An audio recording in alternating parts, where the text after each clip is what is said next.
When my husband and I moved into the Whispering Oaks subdivision, we were excited to give our children the kind of safe suburban childhood we dreamed of.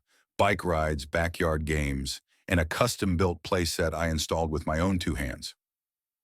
As a child safety officer with over a decade of experience, designing a safe and enriching space for my kids was more than a weekend project. It was my passion and my profession. The playset sat neatly in the corner of our fenced backyard. A swing set, slide, climbing wall, and even a mini rock wall, all crafted from pressure-treated wood and anchored safely in rubber mulch. I made sure every bolt was covered, every corner rounded, and every safety guideline met.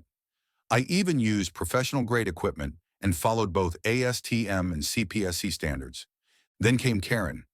Karen was the self-appointed guardian of HOA rules. She lived two houses down, wore beige sun visors like a badge of honor, and carried an actual rule book around like it was the U.S. Constitution. It started with a note taped to my front door. Dear homeowner, it has come to my attention that your yard features an unauthorized play structure. This is in direct violation of HOA Code 4.1.7 regarding external recreational equipment visible from neighboring properties. Please remove it within 7 days to avoid fines. No signature, just the distinct scent of passive aggression.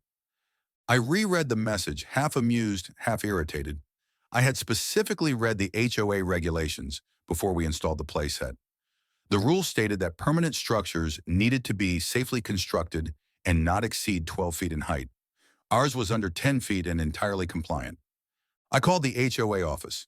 They confirmed no violations had been filed, so I assumed it was over. It wasn't. A few days later, I caught Karen snapping photos of the playset from the sidewalk. I opened the gate and walked toward her.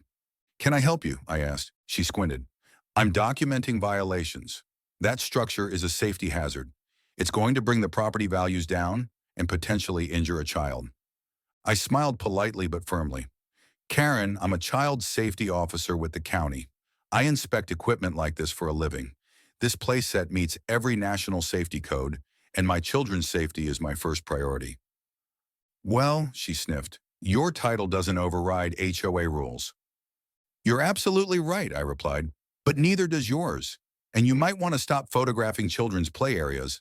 That's a privacy concern. The next week, I received a formal complaint from the HOA, clearly written by Karen. This time, I was prepared. At the board meeting, I arrived with a folder full of documentation, blueprints, equipment specs, safety certifications, and photos of the build. I even brought a colleague who specializes in residential safety to back me up. Karen, seated at the end of the table, clearly didn't expect a full presentation. I've conducted over 400 residential inspections, I said calmly. This structure is safer than most public playgrounds. If anything, more homes should have something like it. The board agreed. The president thanked me for the documentation and said the structure could remain as is. Karen huffed but remained silent. To add a cherry on top, the board asked me to host a child safety workshop for the community. 2 weeks later, parents gathered in our backyard as I gave a tour of the playset, pointing out its safe design features. Karen was nowhere to be seen. Today, my kids play freely, their laughter ringing across the yard. And that playset?